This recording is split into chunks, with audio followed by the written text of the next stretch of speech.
I know you're going to get drunk, so you may as well get drunk at home. Yeah, that just about sums it up. Hi, I'm Dr. Bodie, and I let my students use a specially designed AI chatbot for my summer course. To hold to that drinking analogy, it was the equivalent of renting a custom bartender for your kid's 21st birthday party.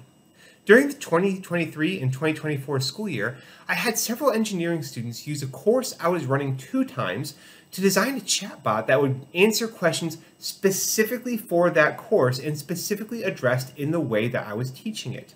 I tested it myself, and I found that it had trouble answering questions that were not related to the course, but it did answer homework and quiz questions pretty much in the same wording that I would use. I decided to give that bot a test run on the same course being offered over the summer.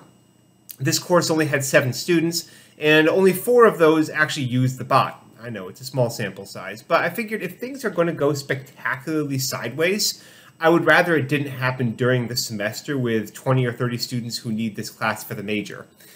So the bot logged every question, and it logged every answer. So I could actually check back on it to make sure no one is just copying and pasting this directly into their homework.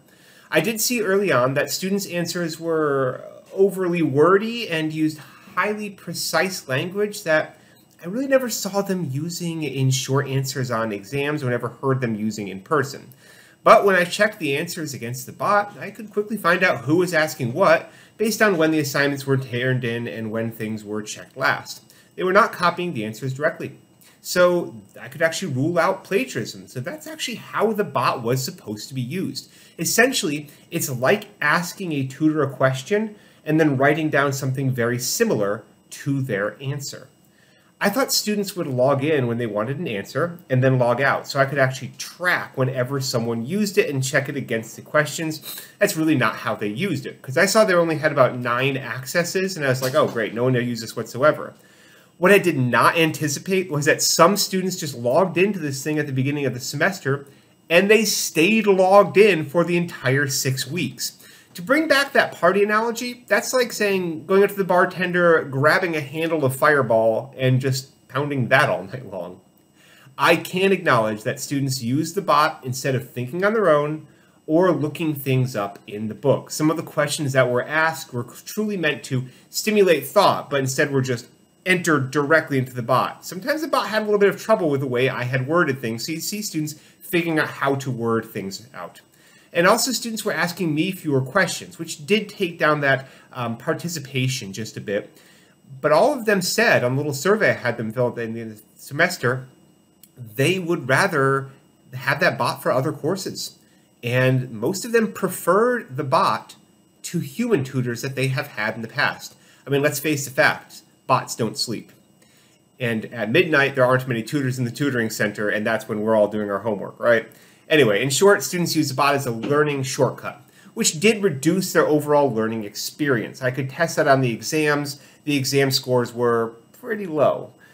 My best students generally do not use Google or AI, either in this class or in other ones. They've developed good study methods, and they use those good study methods to get high scores in pretty much anything they're going to take.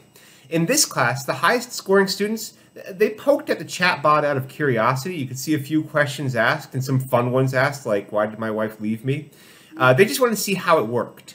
But they didn't use it for every single homework question. I did have one student who literally entered every single homework question into the chat bot. Let's face it, he would have used Google otherwise. Low scoring students are either going to use AI or Google. And that's just how they used cheat sheets or copied homework back in my generation. Having the in-house AI that monitored responses allowed me to measure engagement and ensure the answers were not copied word for word. As always, I did catch students, using Google. I caught them whipping out their cell phone during an exam. That's just going to happen no matter what. Students will take the route of least resistance. Currently, that's Google and Google's new AI. Having the in-house chatbot did not increase learning, but it did decrease academic dishonesty. I would call that a very narrow win.